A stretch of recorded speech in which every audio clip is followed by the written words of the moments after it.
अभी हमें आदरणीय महेश पायदा जी मिल गए हैं प्यारेलाल भवन ITO दिल्ली में। इनका रोल है आज दशरथ का पाठ। तो ये दशरथ के मंचन में दिखाई देंगे आपको। तो आज की रामलीला के बारे में महेश पायदा जी बताएंगे। नमस्कार सभी दर्शकों को और विशेषकर नेकी बंधु को मेरा नमस्कार है। और आप लोगों को भी बधाई देना चाहता हूं कि आप अपने है जो पहाड़ की संस्कृति और कल्चर है उसको आप लोगों तक पहुंचाने का प्रयास करते हैं। हम भी अपनी संस्कृति के लिए बचपन से ही इस तरह रामलीलाओं का आयोजन करते रहे बचपन में। तो अब ये 10 दिन की जो रामलीला होती है वो लोगों के पास उतना समय नहीं होने के कारण अब इसको हम लोग एक 3-4 घंटे में समा करके पूरा संपूर्ण रामलीला के रूप में दिखा रहे हैं।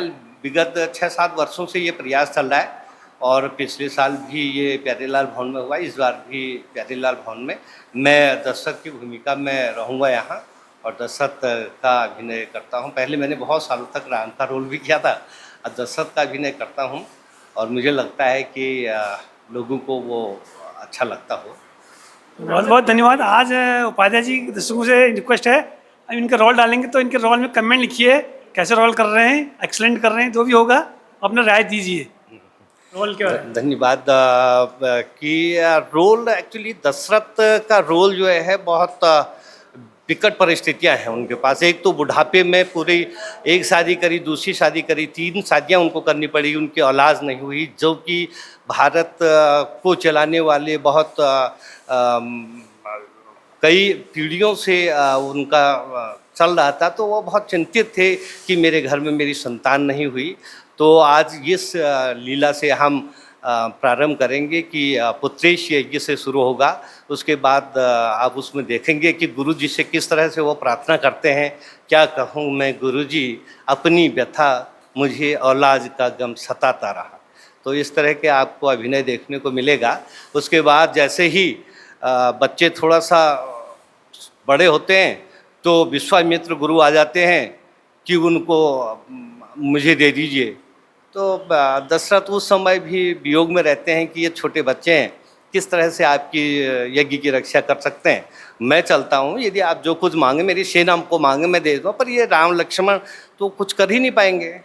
तो गुरु वशिष्ठ के कहने पर फिर विश्वामित्र को वो दे देते हैं। उसमें भी आप देखेंगे दशरथ का अभिनय में, प्यारे राम को देना मुझे स्वीकार नहीं है, गर मांगे धेनु धरणी तो दे दूंगा महाराज जी, गर शर को भी मांगो तो मुझे इनकार नहीं है।